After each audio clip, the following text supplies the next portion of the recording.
Cordial saludo, tutora y compañeros. Mi nombre es Juan David González Hernández, estudiante de zootecnia de la Universidad Nacional Abierta de Distancia UNAD. Y el día de hoy vamos a hablar sobre conceptos básicos de la epidemiología. Historia natural de la enfermedad. ¿Sí?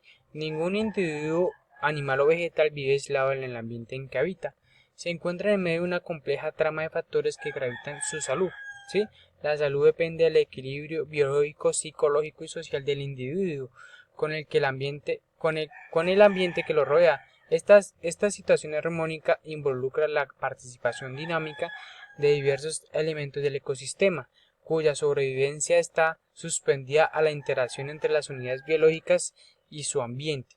Cuando este equilibrio se interrumpe, se conoce como homeostasis. Se inclina contra el hospedador, dando lugar a la enfermedad. ¿Sí? La comprensión de la enfermedad requiere no solo contabilizar los casos, sino también de realizar un seguimiento de su evolución en el tiempo. Dicha evolución desde su inicio hasta la resolución del proceso o la muerte del hospedador se conoce como historia natural de la enfermedad y representa su curso espontáneo sin ninguna intervención de que altere la gravedad, duración o impacto, es decir, que ocurre o ocurrirá. Comprende básicamente dos periodos. Esto comprende básicamente dos periodos. El primer periodo, que es el inicial, es el periodo prepatogénico, que precede a la infección y sus posibles manifestaciones clínicas entre el agente y el hospedador. Está conformado por las condiciones propias de los dos anteriores y el ambiente que lo rodea.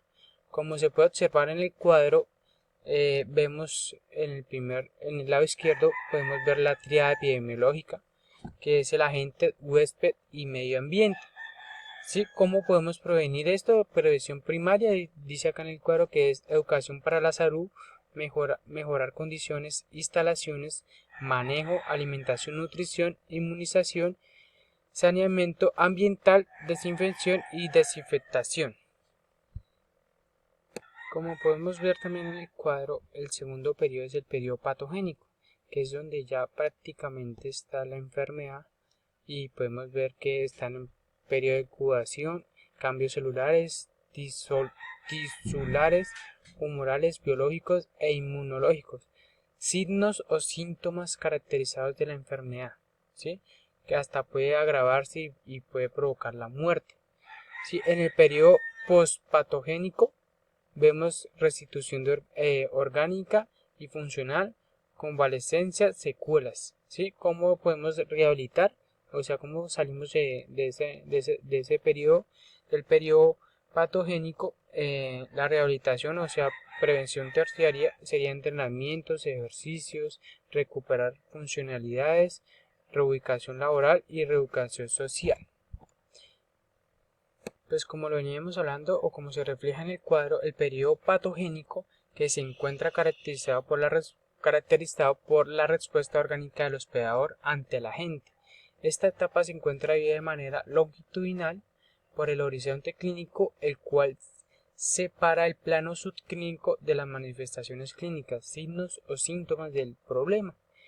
Y ahí ya pasamos al agente etiológico, ¿sí? Es un organismo, elemento, sustancia o fuerza animada o inanimada cuya presencia o ausencia, según sea el caso, con el hospedador o huésped susceptible y bajo condiciones ambientales apropiadas, sirve como estímulo para iniciar o perpetuar una enfermedad.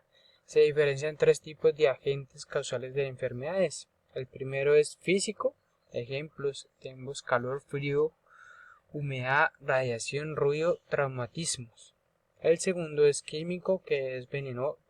Los ejemplos son venenosos, tóxicos, ácidos y alcalis. El tercero y último es biológico, que en ejemplos vemos priones, virus, bacterias, hongos, protozoarios, metazoarios y rickets.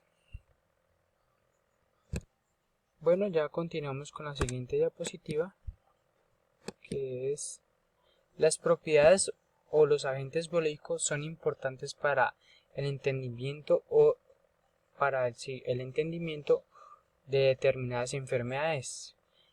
Enseguida se mencionarán las variabilidades más relevantes de un agente biológico o relaciones a las enfermedades infecciosas. Podemos ver la morfología, que es el tamaño, forma y composición. Esto determina su ruta de penetración y tipo de transmisión. Importante para clasificar y la identificación, así el hecho de determinar bacterias que son cocos o bacilios pueden dar una idea de la causa. Infecciosidad, que es la capacidad que la gente tiene para penetrar y multiplicarse en el hospedero o transmitir eso a más especies. Patogenicidad es la capacidad que tiene un agente para provocar daños o lesiones específicas en un hospedero, es decir, para provocar la enfermedad como tal. Virulencia es el grado severo del daño, grado de la patogenicidad, ¿sí? O la capacidad que tiene la gente para producir casos graves o fatales. Está la inmunogenicidad, es la capacidad que tiene la gente de inducir una respuesta protectora, o sea, son las defensas que tiene el huésped. Variabilidad, capacidad de adaptación de la gente a condiciones cambiantes del hospedero o del ambiente.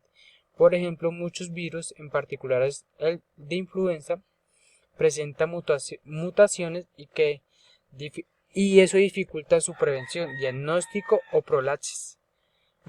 Viabilidad, capacidad de sobrevivir fuera del hospedero, el ambiente o medio exterior. Por ejemplo, la capacidad de sobrevivir sobrevivir al virus de la rabia en el ambiente es de minutos, en comparación con Microbacterium o Brucella o Leptospira. Bueno, pues ya pasamos a la diapositiva de hospedero o huésped, que es el animal vivo que en circunstancias naturales permite el alojamiento de un agente infeccioso y que puede o no sufrir a la acción de dicho agente. Entre las características de incidencia sobre la dicha de susceptibilidad. Algunos no se ven influenciadas por el agente o el ambiente, características intrínsecas, mientras que otras dependen de una interacción con aquellos dentro del primero que se puede identificar. Pues acá encontramos especies, que es el nivel taxonómico, que se considera a los individuos relacionados entre sí por sus semejanzas fenotípicas y genotípicas. Las especies animales pueden ser susceptibles a un agente específico, como podemos conocer los equinos, que tienen la fiebre equina clásica, los bovinos que tienen también, pues conocemos así normalmente, mastitis, los porcinos que tienen la fiebre, ¿sí? Fiebre clásica también, y las aves que tienen el agente Newcastle, ¿sí? En raza, pues se entiende por raza cada uno de los grupos en el que se subdividen las especies, poblaciones que se distinguen por un conjunto de caracteres visibles que se encuentran determinados genéricamente. Pues acá razas, pues vemos de todo tipo, pues por ejemplo en el caso de los bovinos hay variabilidad de razas, Girolando, Cebu, hay demasiadas razas. En el sexo hay, pues en razas también pues vemos también muchas enfermedades, y en el sexo existen muchas enfermedades asociadas a este variable, las cuales hayan directa o indirectamente relacionadas con diferentes anatomías fisiológicas o ambas, ya que esto puede o no facilitar la implantación de una infección, como por ejemplo en las hembras bovinas, mastitis o cualquier tipo de especie o raza, metritis, piometras; en machos, tumores de células de Sertoli y Balantinis o orquitis. Pues en edad se sabe que por diferentes estudios que hay enfermedades que afectan en mayor o menor proporción a diferentes grupos de edad. Por ejemplo, problemas neumónicos o diarreas en animales jóvenes, o problemas degenerativos o tumorales en animales viejos.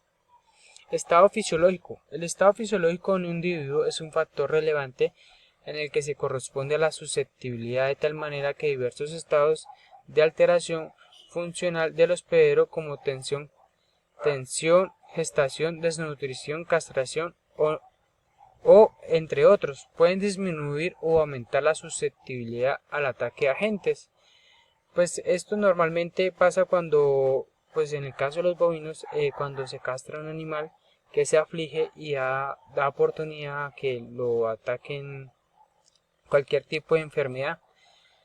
Finalidades o técnicas: el grado del desarrollo anatómico que permite realizar ciertas funciones o técnicas o estéticas, así como la vida útil de los animales, impactará directamente sobre el estado fisiológico del individuo. Bueno, ya pasamos a nuestra última diapositiva, que es el ambiente, ¿sí? Que es el medio físico, biológico y socioeconómico en el cual el hospedero y el agente habitan. Consecuentemente pueden interactuar. Es posible identificar diferentes tipos de entorno o de ambiente o de ambientes, que está el físico, que dentro de esto se puede identificar clima, condiciones atmosféricas como temperatura, radiación solar, humedad relativa, corrientes de aire, precipitación pluvial. Podemos ver el ambiente biológico está integrado por flora, fauna, determinan el principio de la presencialidad del hospedero en la zona, así como la AR de posibles interacciones a través de su ubicación en el nicho ecológico. Además de esto, lo ubican en el hospedero o a otras especies como seres vivos, vectores, fuentes de infección, al igual que los posibles mecanismos de transmisión, por ejemplo la presencia de fletómenos en zonas selváticas. Determinan la endemicidad de las enfermedades de los chicleros o leishmanis. Está el socioeconómico, que algunos de estos componentes son manejo de higiene ambiental, grado de tecnificación, costumbres y hábitos por parte de la comunidad, estructura de la producción, vías de comunicación, entre otros, los cuales pueden favorecer la presencia de la gente como el hospedero. Y pues ya, compañeros, con esta diapositiva ya me despido. La bibliografía fue la que nos brindó el curso y muchas gracias por su atención.